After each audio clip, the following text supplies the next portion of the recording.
nga woote. C'est parce que da nga Dip dafa jàppee boppam ni c'est lui le président sur hip hop bi fii ci Sénégal. c'est parce que dëgg la. c'est parce que dëgg la waaw. mais Dip da nga def coup d'état kon. kan laa def coup d'état. président def coup d'état weesuwul nga fekk nit koo xamante ne plus de 10 ans mi ngi ci game bi ci rap bi.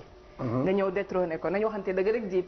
nga ñëw ni yow yaay le président des rappeurs loolu fan nga ko teg. bon déjà juste man néewuma comme di dem naan dama koy demee quoi comme tuddee sama bopp di président Fata bu moom moo tuddee boppam el président dañ ko koy nangul sama grand la en même temps parce que nekkoon na grand Yoff CBV mook ñoom Boubou ñoom ñëpp suñu ay grand lañ dañ leen doon xool ba ñuy nekk xale ñoom ñuy def rap c'était des références quoi instant boobu ñoom bokk nañ ci ñi nga xam ne tax nañ ñun rap neex ñu quoi ci ñoom de part ni ñuy solo son yi ñu doon defee tout ak clip yi ñu doon def man Fata yàgg naa ko suivre te yàgg na ma neex quoi en tant qu'artiste loolu c'est pas dama koy def pour Fata wala pour kii jusque benn moment la rek ma def benn tube boo xamante ne day ànd ak loolu concept boo xoolee concept bi maa ngi def ay panneaux publicitaires def ay genre élection def ay affaire de journalisme ñëpp ñëw ñu former loo xam ne day mel ni campagne pour rek mu garder benn na laa ko mën a expliquer mu des ci concept bi quoi. D'accord. mais c'est pas loo xam ne dama koy mbubboo di dem mais est-ce que léegi su ma la nee dëgg la est-ce que yéegul moo tax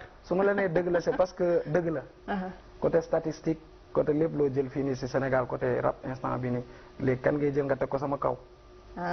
dañuy waxante dëgg rek xëccoo ma ay nekk président wala dara mais juste que ego trip am na. mais su fekkee li ngay ego trip dëgg la nekkatul ego trip thème la. parce que dëgg la ci yow mais bu fekkee da ngay ego trip naan yaa fi mën a ko xam nga ni mënoo fi c'est pas vrai.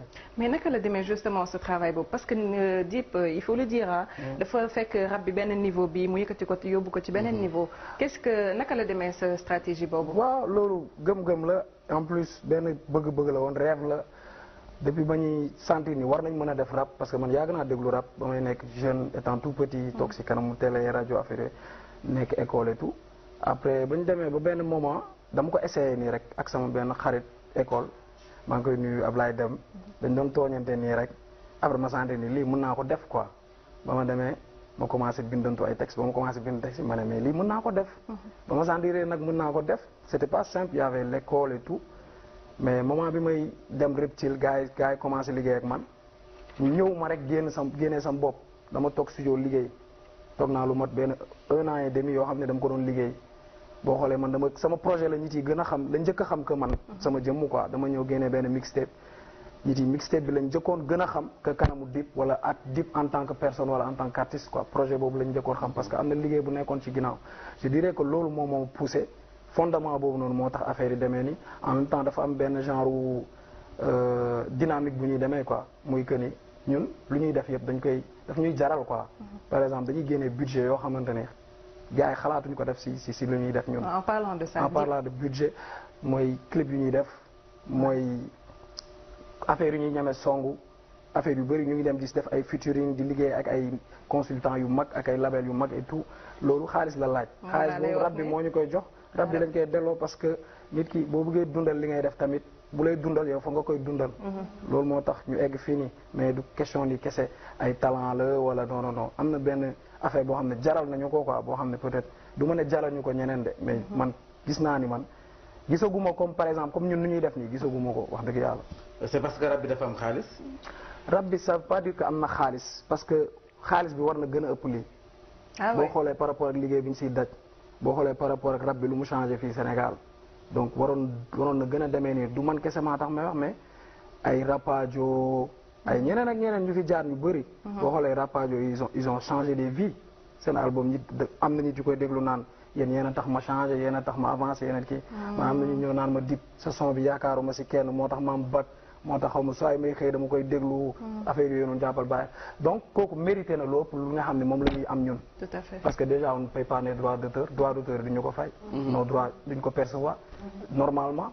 en même temps am na yeneen ak yeneen yoo xam ne on ne respecte pas genre cachet yu ñu war a fay parfois duñu ko bëgg a fay moo tax ñun duñu jouer n'importe où am na affaire yu bëri yoo xamante ni c'est pas régularisé fii au Sénégal ça se comprend Sénégal benn pays la boo xamante ni dañ ko coloniser woon 1960 lañ commencé am indépendance donc affaire yu bëri dafa war a mot pour yeneen itam mën a mot ñu ngi ñaan yàlla bu moteewul si ñun mu motee si génération bi si topp. man damay maa ngi poser question Dip si par rapport ak carrière am. Dip mën nañu wax ne mbapatoo quoi. Dip xaaral ma expliqué la lu ndaw non xaaral mbap amul ku ma gën a mbapat.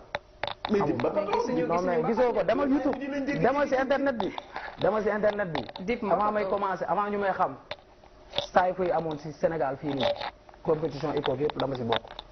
avant ñu may xam boo bëggee mën naa la génne la image yoo xam ne maa ko yor am yoo xam ne mu ngi demal YouTube nga tapé Dip Doundou Guiss ay freestyle wala ay saay fu yooyu noonu dafa mbapat comme yooyu yëpp ñu ngi ko doon gis mais Dip bi muy wax kon lan mooy mbapat niveau bi muy waxee la le messie du rap jaar naa fi dugg naa def naa ay ok comme dem si ay nit affaire yooyu liggéey ak ay nit non ñu sentir ne Dip mi ngi yéeg mi ngi monté escalier yi moment bi lañ commencé waaw mooy li ma doon expliqué sànq rek mooy que li ma la wax sànq genre avant ñu may xam maa ngi liggéey. yaa ngi doon liggéey ci suuf waaw maa ngi doon liggéey ci suuf sama liggéey moo tax ñu xam ma mais du sama jëmm xam nga mënoon nga ma di ma gis may traîner un peu partout. alors que nekkuma di liggéey. moment boobu hardcore nga doon def. non hardcore mooy lan.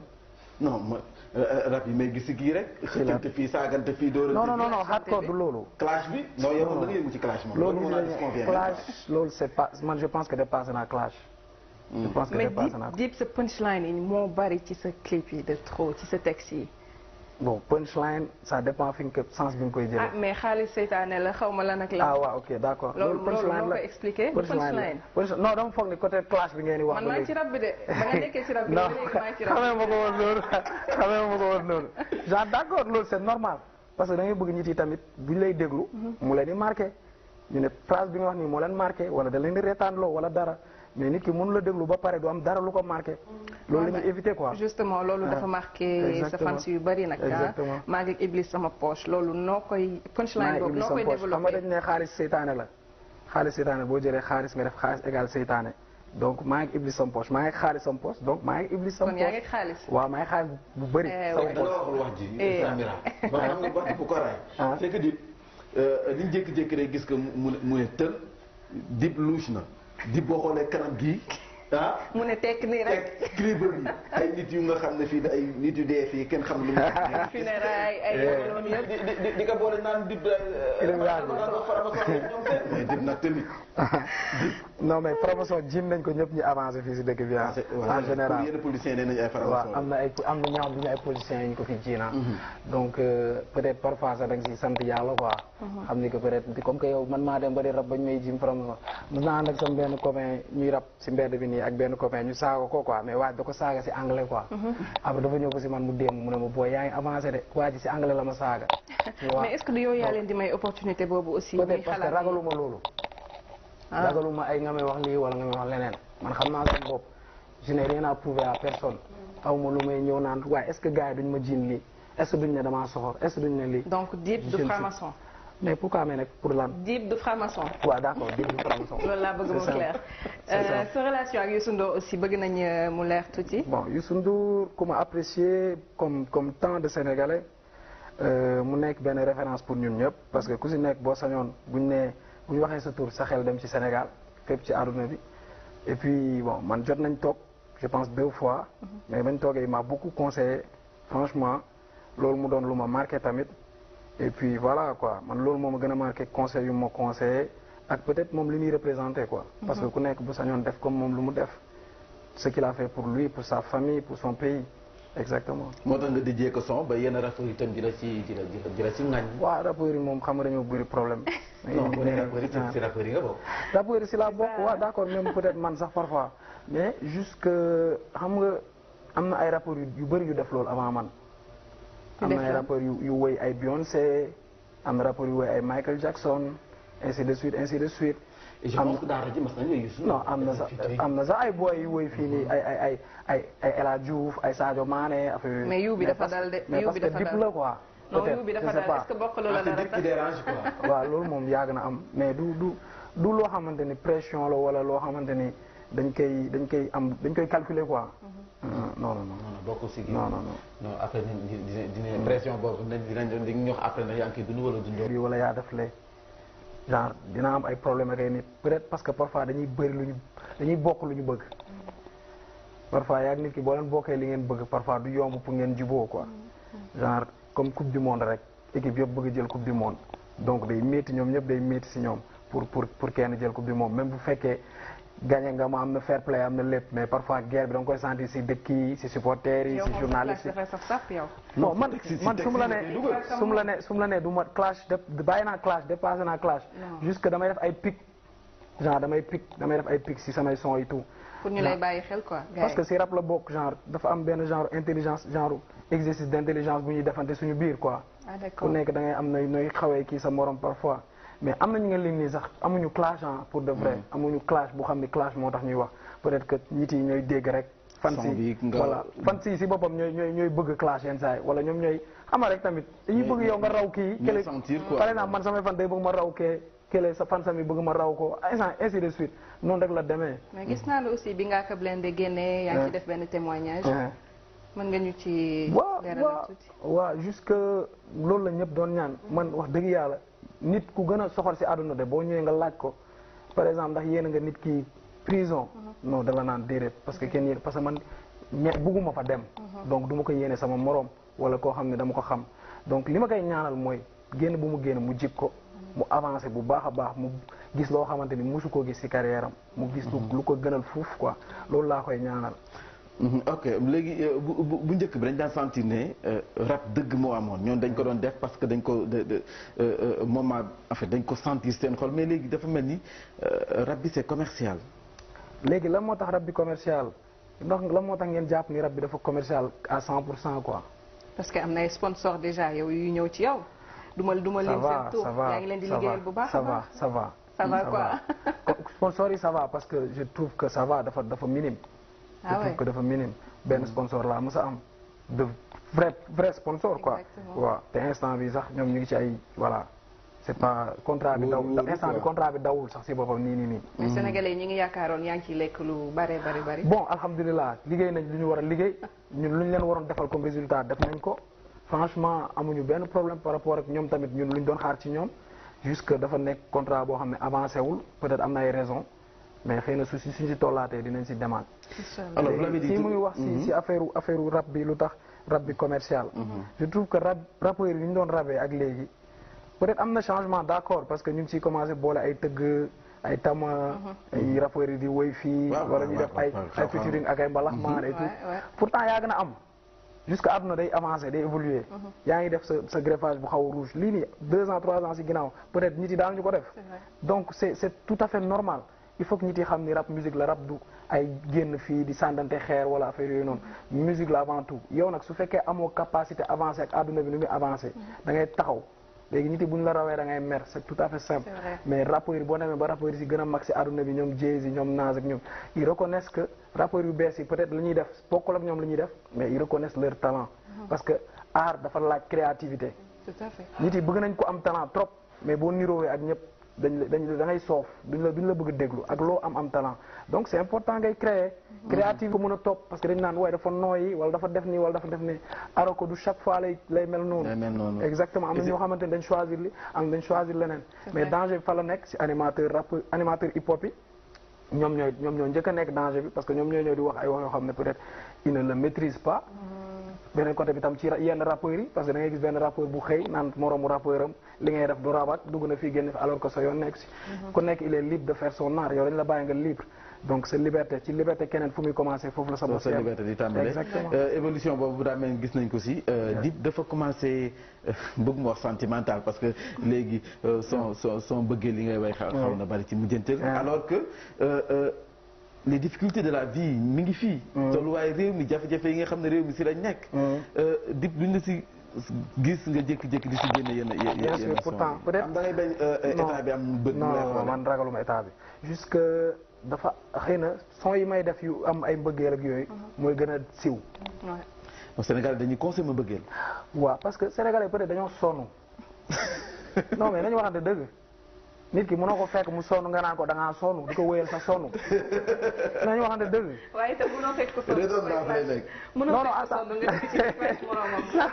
ci clash mënul ñàkk si la bokk mënul ñàkk en fait ñëpp yéen da ngeen di clashante yéen journalistes yi yéen ñëpp non mais c'est vrai dañu waxante dëgg ñëpp ay clashante si àdduna ñëpp sportif yeeg ñëpp amul benn milieu booy dem te amul clash ba mbëri yi sax def nañ son di clashante donc dafa bokk si àdduna loolu mënuñu ko bañ maintenant côté bu muy wax ñu bëri dañuy confondre parce qu'ils pensent que ñun léegi dañ concentré wu ci affaire mbëggeel wala xool na la ñuy def ba am xaalis et tout ñu ngi koy def de mais ñu ngi def leneen jusque lee moo ëpp visibilité parce que moo ëpp public c'est très normal loolu kese la mais tamit on l'assume foofu la problème bi nekk. c'est que Dip loolu ma neex si moom day assumer. non il faut qu'on l'assume parce que ñun ñoo koy def donc boo ko assumé wul après voilà du dem pour man loolu kese la mais man maa ngi def rap bu may def ba léegi maa ngi def rap bu normal ba léegi maa ngi def yeneen affaire ak yeneen affaire parce que tamit je trouve que bañ a utiliser yenn talent yi nga am baakaar la quoi.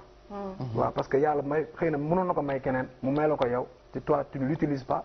Je trouve que loolu du yoon. mais am naa benn question Mame Mbaye il paraît que Dip il est très mystique d'ailleurs def na benn son bu tudd mystique vrai ou faux. ma def son bu door musuma def son bu tudd mystique non. am na benn son booy wax ci ñu la ëmb ñu lay kii affaire yooyu. ñu ma la. moom ay texte non moo graaw ay non nee nañ il est très mystique. je ne suis pas mystique pas du tout.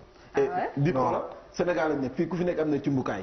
waaw d'accord mais man mystique gu ma. te dégg naa nag moo Balla Gaye Modou Lo de moom non attends ma expliqué loolu ndaw ñi ma xam dëgg ñi ma jege ñi ma jur ak ñëpp xam nañ ni man gawma loolu man dama dem internat ci labbe yi def naa fa 2 ans dama en fait dama yàgg am avance boo xamante ni dafa nekk lu jege ak affaire bu spirituel quoi gawma ay mystique affaire yooyu ñun ñëpp fii c'est vrai Afrique am nañ ay affaire yu yoo xam dafa bokk suñu réalité wala suñuy famille wala suñu cosaan ak yooyu mais man gëwuma loolu pour wax dëgg rek yàlla moo ma tiim quoi. non Dip kon nit ñi sonal nañ la nag. non mais c'est normal loolu grave yi ñuy wax ci yow yëpp nga ni neew nii rek. loolu c'est mënul ñàkk. def nga 2 ans internat. pour def naa 2 ans internat. loolu pour Saint-Pierre Jules et Aymar boo def Saint-Pierre xam ñoom ñëpp a ma xam. man su damay xëy journée ouvrable damay dem si ñoom di toog ak ñoom. am na yoo xam ne c'est pas dama war a toog ci télé bi di ko wax tamit exactement loolu moo waral timidité bi nekk moom boo toogee nii Dip boo gisee dafay timide mais Dip bu la clashé rek nga non bàyyi clash bi bàyyi il faut ñëw ci actualité bi ma tax nee naa la journaliste la damaa la léegi dafa am sa morom mi waykat yu taxawal xàccindoo looy pareel ku ñëw àndaale sa percal 7 mètres 7e date concert au 7e date waaw bon le 30 décembre waaw du affaire boo xamante ni dañ tëb rek def ko parce que am na fu bëri foo xam ne jóge nañ fa et puis mu toll foo xamante ni tamit moi je dirais que jot na quoi parce que boo xoolee en général Youssou Ndour la Pape Diouf Wally Seck ñoom kese ñoo fay dem quoi donc ñun rappeurs yi demaguñ fa c'est la première fois je pense ñu ñuy jël explanade bi foofu donc waaw ñu ngi koy pare bu baax a baax ñu ngi def lépp li nga xamante ni comme promo la ñu ngi ci ba léegi suba ba ngoon ñu ngi koy waajal mu nekk loo xam ne c'est déterminant ci sama carrière instant bii nii donc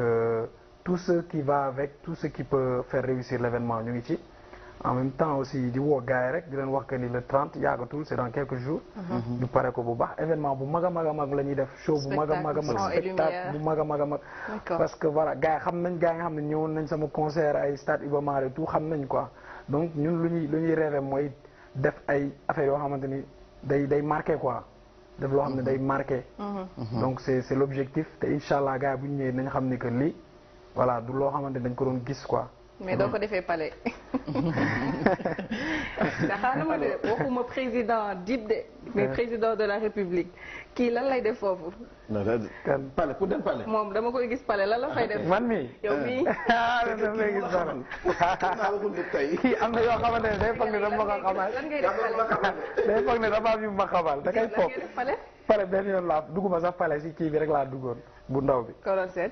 kon jot na dem palais. yow bàyyil. non dañ may invité woon c'était juste benn anniversaire wu kii Amadou c'est mon fan la si man en même temps sama xarit la dañuy déggante souvent moom moo taxoon ma dem fa benn yoon boobu laa fa dem. et tu as apprécié le cadre. non j'aime bien le cadre et puis voilà Amadou mu nekk nit koo xam ne discret et tout calme je l'apprécie bien quoi moom en tant que nit.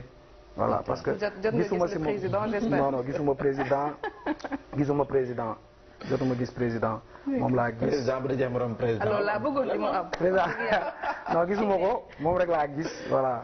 ok waaw mu ngoog mu mel ni kon li ñu ci la doon ci waxtu buur naa donte bëggoon nañu sax moom wax ñu ay projet pour. 2018 maa ngi préparé benn album sama album presque pare na. door naa ko génnee soit début 2019 wala fin 2018. en même temps maa ngi beneen projet boo xam ne c'est un peu côté international ak ay artistes yu nekk fii par exemple ci sous-région Afrique bi fii sous Afrique de l'Ouest après France États-Unis am na affaire yu bëri yoo xam ne ñu ngi koy liggéey moment bi ñu toll nii. donc mu nekk benn projet bu mag a mag a mag a mag. en même temps ñu ngi liggéey ak yeneen nit yoo xam ne ñu ngi ñuy pousse ci yeneen affaire quoi par exemple yeneen genre yoon yoo xam ne bu ñu ko jëlee dinañu permettre suñu musique gën a taxaw. et dinañu gën a yóbbu ci beneen dimension quoi voilà. ok mu ngoog dañuy.